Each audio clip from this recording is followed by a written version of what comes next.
Hello guys, हम कर रहे हैं business organisation and management for BCom BBA first year students. आज का लेक्चर नंबर 9 है। पहले हम 8 लेक्चर्स अपलोड कर चुके हैं। लास्ट लेक्चर्स जो हमने 2 अपलोड करे थे वो हमने यूनिट नंबर 3 के अपलोड करे थे। यूनिट नंबर 3 के अंदर दो टॉपिक थे। मैंने आपको बताया भी था लास्ट लेक्चर्स से प्रीवियस लेक्चर्स के अंदर। उसमें एक था कि मैनेजरियल प्लानिंग और एक था डिसीजन मेकिंग। मैनेजरियल प्लानिंग हमने यूनिट नंबर 3 का कर लिया है और उसमें पार्ट 1 और पार्ट 2 आए थे। आज हम यूनिट नंबर 3 का जो अगला टॉपिक है डिसीजन मेकिंग उसको स्टार्ट कर रहे हैं और डिसीजन मेकिंग के भी 2-3 पार्ट आएंगे। आज हम डिसीजन मेकिंग को स्टार्ट कर रहे हैं। यूनिट नंबर 3 है बिजनेस ऑर्गेनाइजेशन एंड मैनेजमेंट की। डिसीजन और मेकिंग, डिसीजन का मतलब आप समझते होंगे निर्णय लेना, ठीक है। डिसीजन मेकिंग मतलब निर्णय लेना। जैसे हम रूटीन लाइफ में भी बहुत सारे डिसीजंस लेते हैं, उसमें कुछ डिसीजंस रूटीन वाले होते हैं, कुछ बहुत इंपॉर्टेंट होते हैं। जो रूटीन वाले डिसीजंस होते हैं उसमें हम ज़्यादा सोचते नहीं हैं, ले लेते हैं।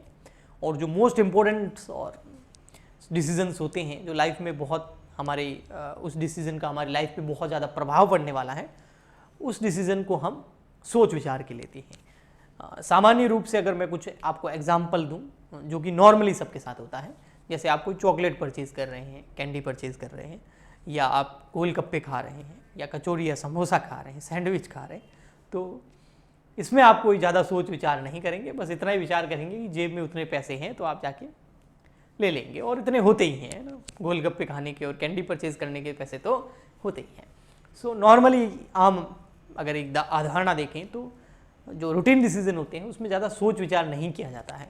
लेकिन इसकी जगह अगर कुछ ऐसा डिसीजन ले रहे हो जो आपकी लाइफ पे बहुत इम्पैक्ट डालेगा, जैसे आप कोई नया घर खरीदना चाहते हैं लोन लेके, ठीक है, तो आपको सोच विचार के डिसीजन लेना होगा। या कोई कार परचेज करना चाहते हैं तो सोच विचार के आपको डिसीजन लेना होगा। ऐसे ही आप नहीं ले सकते क्योंकि उसका इफेक्ट बहुत ज़्यादा पड़ेगा।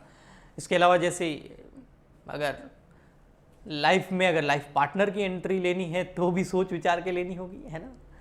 तो उसमें बहुत इंपॉर्टेंट रोल होता है, फिर आगे लाइफ पूरी बितानी होती है साथ में। तो कुछ डिसीजंस तो ऐसे होते हैं जो सोच विचार के लेने होते हैं, कुछ ऐसे होते हैं जो रूटीन में होते हैं, उसमें हमें ज़्यादा कुछ सोचना नहीं पड़ता है। ओके, यहाँ बिजनेस के पॉइंट ऑफ व्यू से देखिए तो बिजनेस में भी बहुत सारे डिसीजंस ऐसे होते हैं जो रूटीन में होते हैं, वो चलते ही रहते हैं, उसमें ज़्यादा सोच विचार नहीं होता है, वो अपने प्रोसीजर के हिसाब से चलते हैं।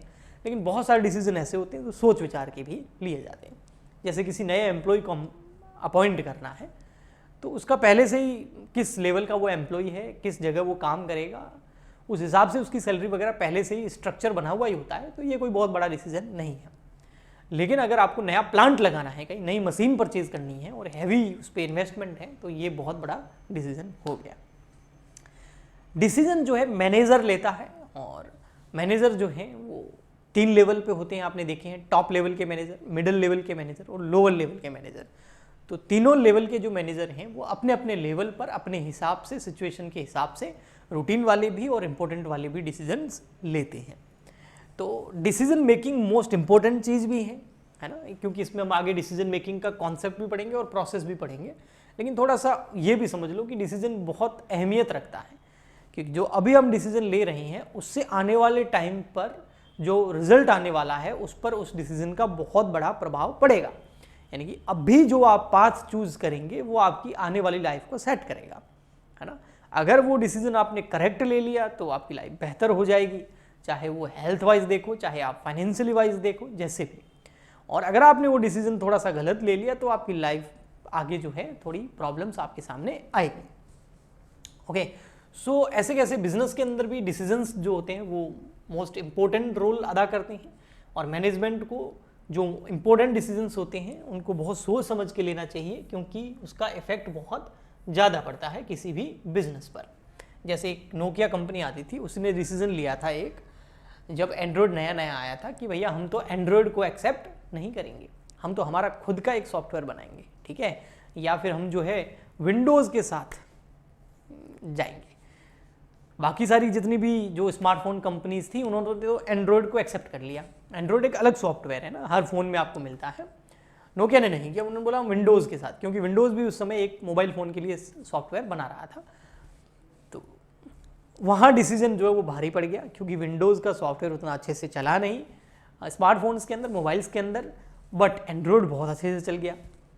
तो इस डिसीजन की वजह से वो नोकिया नाम की जो कंपनी मार्केट में, मुझे अच्छे से याद है जब हम कॉलेज वगैरह थे उससे थोड़ा सा पहले 2010 के आसपास का मुझे अच्छे से याद है, 10 से लगाकर 14-15 तक, उससे पहले भी नोकिया मार्केट में राज करता था इंडिया के अंदर। तो बिना सोचे समझे लोग डिसीजन लेते थे नोकिया को खरीदने का। नोकिया के स्मार्टफोन्स भी आते थे और जो कीपैड फोन्स होते थे वो तो बहुत चलते थे, लेकिन एक डिसीजन की वजह से कि हम तो विंडोज़ का सॉफ्टवेयर लेंगे, हम तो एंड्रॉयड नहीं लेंगे, नोकिया को डूबा गया। अगर वो डिसीजन अगर ये ले लेते कि नहीं भाई हम भी एंड्रॉयड पे जाएंगे, तो भैया आज नोकिया दुनिया की बहुत बड़ी कंपनी होती स्मार्टफोन्स के अंदर, एंड्रॉयड के अंदर, और बहुत सारी जो कंपनीज आप आज दिखती हैं ये बहुत नीचे होती है उससे। लेकिन ऐसा हुआ नहीं ना, तो ये डिसीजन का प्रभाव पड़ा। देखो ये बहुत बड़ी कंपनी गायब हो गई मार्केट से, ठीक ऐसे। सो डिसीजन का बहुत बड़ा इफेक्ट पड़ता है किसी भी बिजनेस के अंदर। So decision making most important चीज़ है। आइए हम पढ़ते हैं कि ये होता क्या है डिसीजन मेकिंग। तो decision making concept and process देखते हैं। तो सबसे पहले मीनिंग देख लेते हैं। Decision a course of action, decision एक कोर्स ऑफ एक्शन है, और इसमें हम जो बहुत सारे अल्टरनेटिव्स होते हैं उसमें से कोई हमें एक अल्टरनेटिव को चूज़ करना पड़ता है ताकि हमें डिज़ायर रिजल्ट मिले। जैसे नोकिया के पास 2 ऑप्शन थे, तो उससे ज़्यादा भी हो सकते हैं।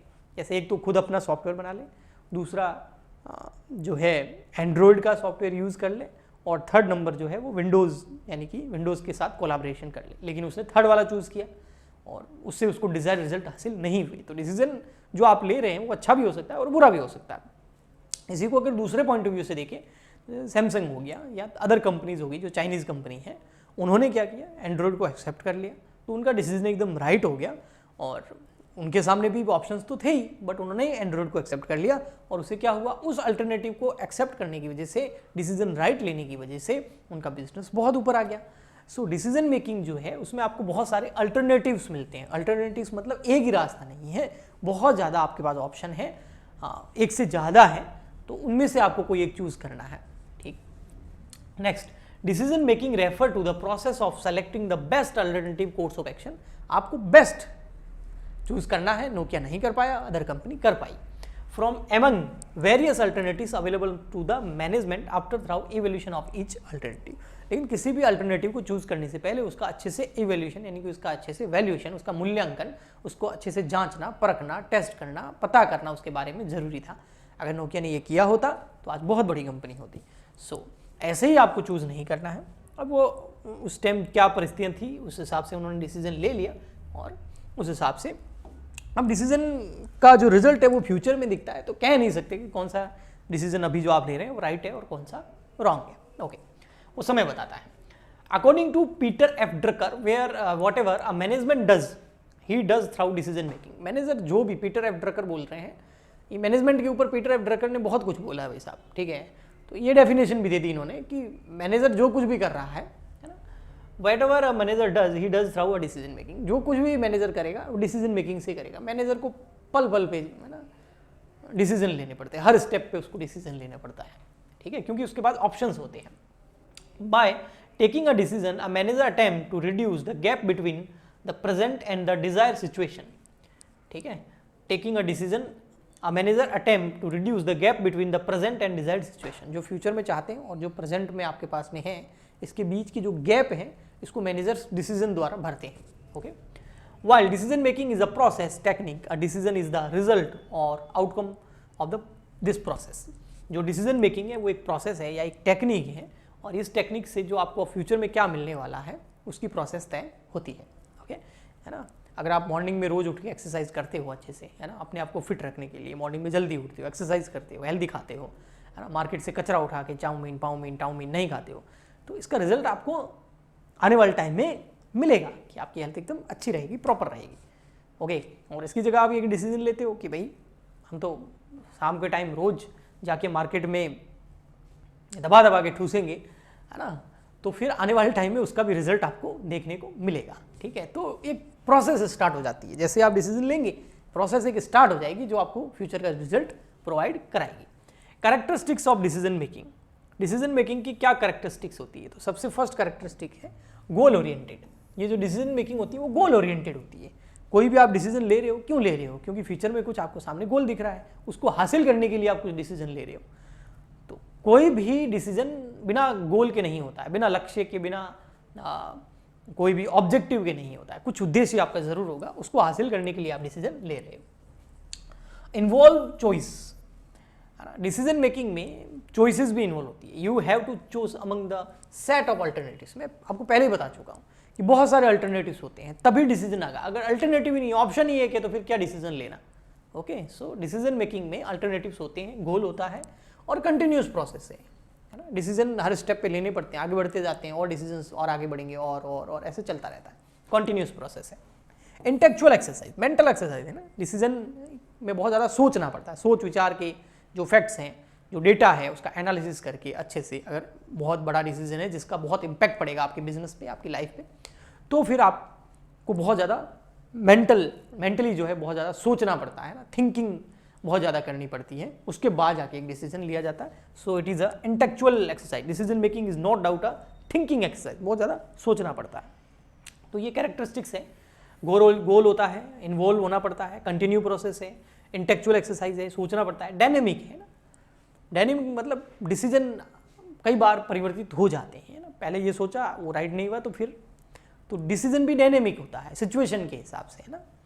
आपने मान लेते हैं पहले कोई डिसीजन लिया किसी चीज़ के बारे में और वो सही हो गया, लेकिन अब आप वैसी परिस्थिति आपके सामने आ जाती है तो सेम डिसीजन नहीं ले सकते, क्योंकि परिस्थितियों में कुछ ना कुछ चेंज होगा ही होगा। तो डिसीजन भी सर्कमस्टांसेस, सिचुएशन के हिसाब से डायनेमिक होते हैं, उसमें आपको परिवर्तन करना ही पड़ता है। सिचुएशन नेक्स्ट आ गया है। डिसीजन जो है पूरा का पूरा सिचुएशन के ऊपर डिपेंड करता है कि सिचुएशन कैसी है ना, उसके हिसाब से ही फिर एक्ट करना पड़ता है ना। विदाउट सिचुएशन को स्टडी किए, विदाउट सिचुएशन को देखे आप डिसीजन नहीं ले सकते, है ना। तो सिचुएशन बहुत इंपॉर्टेंट होती है। कमिटमेंट ऑफ ऑर्गेनाइजल रिसोर्सेज, जब भी आप डिसीजन लेते हैं तो आप एक कमिटमेंट करते हैं कि जो ऑर्गेनाइजेशन के रिसोर्सेज हैं, इसके बेसिस पे मैंने ये डिसीजन लिया है। अब आप कल के दिन डिसीजन ले लेंगे, भाई 10 लाख का बिजनेस कर रहे हैं, अरे रिसोर्सेज भी तो होने चाहिए उसमें 10 लाख रुपए के, फिर डिसीजन लेंगे ना। तो ऑर्गेनाइजेशनल जो रिसोर्सेज होते हैं हर जगह होता है डिसीजन, है ना। परवेसिवनेस होता है, यानी कि मैनेजर के हर लेवल पे होता है, टॉप लेवल पे, मिडल पे, लो पे, है ना। All areas of management, production management, marketing, finance, जितने भी डिपार्टमेंट है हर जगह पे डिसीजंस होते हैं। तो डिसीजन हर जगह लेना पड़ता है, ठीक है। सो नेक्स्ट आता है आपका टाइप्स ऑफ डिसीजन। ये तो हमने डिसीजन की कैरेक्टरिस्टिक्स पढ़ ली, अब डिसीजन के हम टाइप्स पढ़ते हैं। तो टाइप्स में फर्स्ट टाइप जो हमारे सामने आ रही है वो मैंने पहले बताया, ये रूटीन होते हैं और स्ट्रेटजिक डिसीजन होते हैं।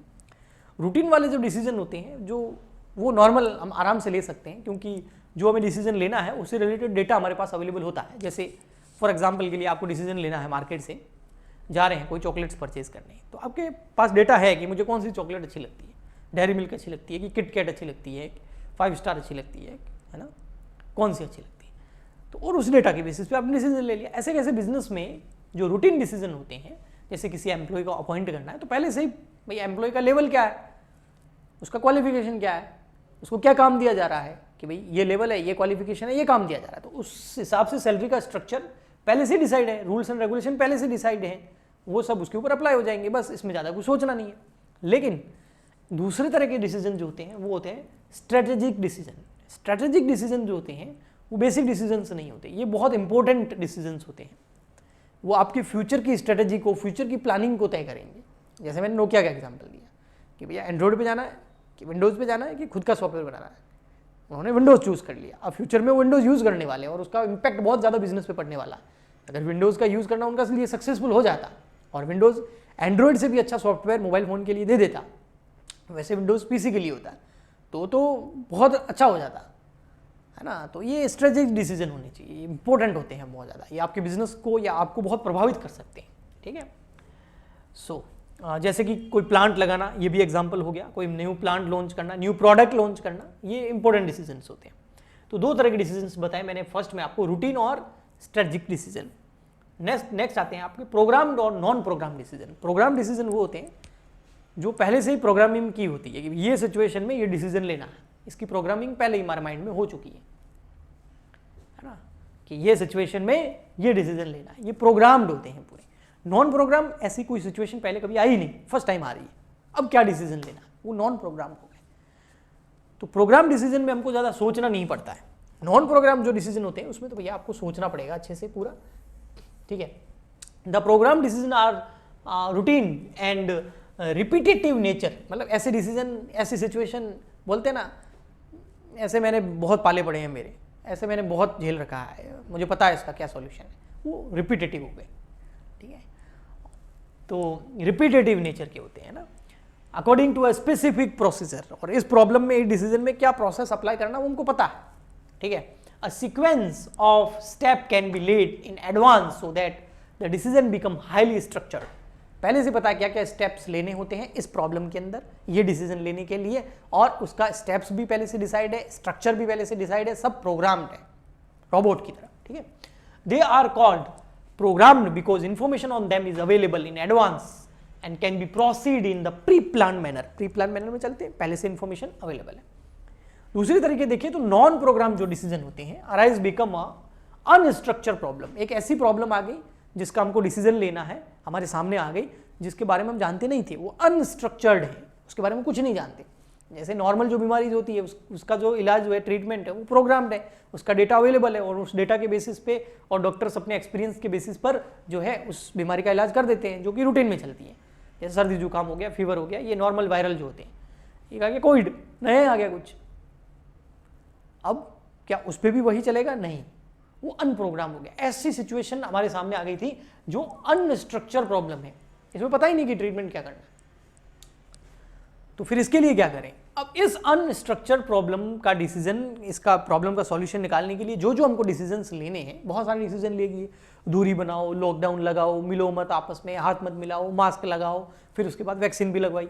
तो देखा आपने, तो वो सारे डिसीजंस थे, लेकिन वो अनप्रोग्राम थे। जैसे जैसे डिसीजन ले रहे थे उससे क्या रिजल्ट मिल रहे थे, फिर उस हिसाब से आगे आगे काम चलता गया। तो वो एक अनस्ट्रक्चर प्रॉब्लम थी जिसके ऊपर डिसीजंस लेने थे। These are concern with the novel and non repetitive issues. एक दो बार हुआ, लेकिन ऐसा जरूरी थोड़ी है हर बार होगा, नॉन रिपीटेटिव होते हैं। There is no standard procedure, उसके लिए हमारे पास कोई स्टैंडर्ड प्रोसीजर ही नहीं था कि इसका ट्रीटमेंट क्या है। ऐसे कैसे बिजनेस के अंदर भी बहुत सारी प्रॉब्लम ऐसी होती है जो प्रोग्राम होती है, कुछ नॉन प्रोग्राम होती है, आती ही है। क्योंकि बिजनेस में भैया रिस्क तो रहता ही है ना, कितने सारे बिजनेस उठते हैं और गिर जाते हैं, है ना। बहुत सारे एजुकेशन इंस्टीट्यूशन ऑनलाइन जो थे वो बहुत ऊपर चढ़े, फिर नीचे गिर गए, कुछ ऊपर चढ़ गए, कुछ नीचे गिर गए, ऐसे चलता रहता ना। तो ऐसे कैसे बहुत सारे और बिजनेसेस भी है। बिजनेस कभी भी ऐसे नहीं चलता भैया, ऐसे नहीं चलता बिजनेस, हमेशा ऐसे ऐसे ऐसे ऐसे ही चलता है, तो है ना। तो इसका मतलब ये है कि भैया ऐसे ऊपर जा रहा है तो डिसीजन अच्छा है, नीचे आ रहा है तो डिसीजन बेकार है। तो कई बार प्रॉब्लम्स आती रहती है बिजनेस के अंदर। तो प्रोग्राम्ड होती है तो कोई प्रॉब्लम नहीं होती, अनप्रोग्राम्ड होती है, अनस्ट्रक्चर्ड होती है, फर्स्ट टाइम फेस कर रहे हैं, तो वहाँ पर जो आप डिसीजन ले रहे हो उससे निर्भर करेगा कि आपका बिजनेस कहाँ जाएगा, ठीक है। सो नेक्स्ट, तो दो कर लिए हमने, रूटीन और स्ट्रेटेजिक। फिर आ गया हमारा प्रोग्राम और नॉन प्रोग्राम डिसीजन। नेक्स्ट आता है हमारा इंडिविजुअल एंड ग्रुप डिसीजन। अब ये तो बहुत ईजी है, आप खुद समझ सकते हैं। इंडिविजुअल में आप खुद डिसीजन ले रहे हैं, ठीक है, और अगर ग्रुप का मतलब हो गया आप मीटिंग बुला रहे हैं और फिर मिलजुल करके वोटिंग वगैरह करवा के फिर डिसीजन ले रहे हैं। तो दो तरीके ऐसे भी डिसीजन हो सकते हैं। ओके, सो आई होप अच्छे से आपको यहाँ तक समझ में आया होगा। नेक्स्ट लेक्चर में पार्ट नंबर 2 डिसीजन मेकिंग के हम इस चैप्टर को जो है आगे बढ़ाएंगे, इस यूनिट को आगे बढ़ाएंगे, इस सब्जेक्ट को आगे बढ़ाएंगे। आई होप आपको अच्छे से समझ में आया होगा। Please like, share, subscribe and comment जरूर करें, ज़्यादा से ज़्यादा शेयर जरूर करें अपने फ्रेंड्स के साथ ताकि उनको भी हेल्प मिल सके। तो मिलते हैं नेक्स्ट लेक्चर में, आज के लिए इतना ही, तब तक के लिए गुड बाय, थैंक यू।